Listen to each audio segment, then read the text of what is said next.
Hi, I'm Margie Holmes, psychologist, author, and educator. This week's topic is something many of you have clamored to have on the show, and that's introversion and extroversion. Thus, we'll be having a series of episodes on this topic. But for today, let's focus on definitions and misconceptions about what makes an introvert or an extrovert. So let's begin. Rika says, a lot of people say I'm an extrovert because I excel at networking. I can easily make friends and I'm talkative. While I enjoy being involved in social activities, I also get tired and want to be alone. I also hate small talk. I avoid it at all costs if possible. So, am I an introvert or an extrovert? Actually, that's a great question, Rika, because you hit the nail right on the head. Being an introvert or an extrovert has nothing to do with how exuberant you are. It has nothing to do with how well or how badly you network. Rather, it has to do with where you get your energy from. But that is not as easy to define or measure since many of us get our energy from many sources. But we will make this clearer as this show progresses, okay? Many of you took issue with the association of being an introvert with being antisocial or shy.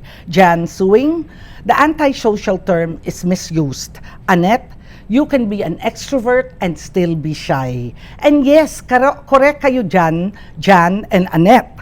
Aki Dianapora says, research into different personality types confirm that not all introverts are shy. What makes an introvert is that they just drain their energy a lot when they are in crowds. Again, correct, Aki. And see what I mean, Rika? And napakagaling naman ninyong lahat. Lex Bonife.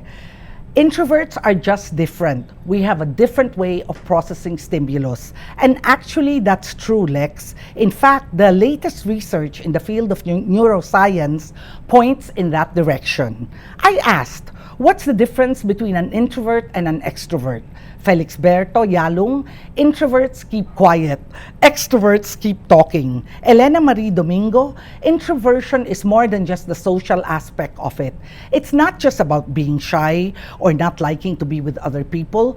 Generally speaking, are we Filipinos aware of the difference? Or are we also stuck with the popular belief? Now, not all Filipinos know the difference, so I hope you're glad we have these videos to help them do just that.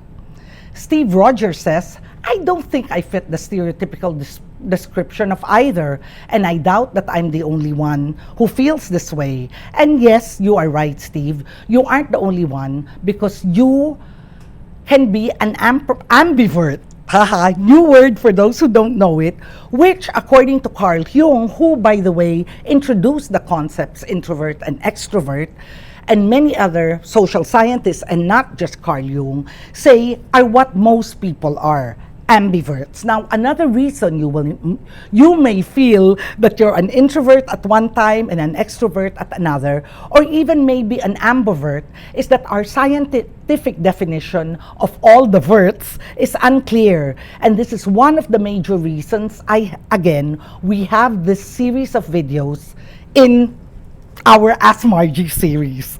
Jet Obejas asks, is it just a state of mind? Extroverts find it easy to relate and interact with people inside and outside their comfort zone, whereas introverts only find it easy to relate and interact with people within their comfort zone, which is usually a very, very small zone. Actually, whether one is an introvert or extrovert or an in-between ambivert is not just a state of mind yet. Rather, it has some physical correlates to go with it. In other words, being an introvert or an extrovert or an ambivert are not mere social constructs, but objective realities that can be measured. We will do that next Saturday when we talk about more misconceptions and the reality regarding introversion, extroversion, and ambiversion. Jump into the conversation and add your comments below. Send me questions, comments, and also suggestions for future episodes on Facebook, tweet using the hashtag AskMargie, or send an email to askmargie@rappler.com. See you next week!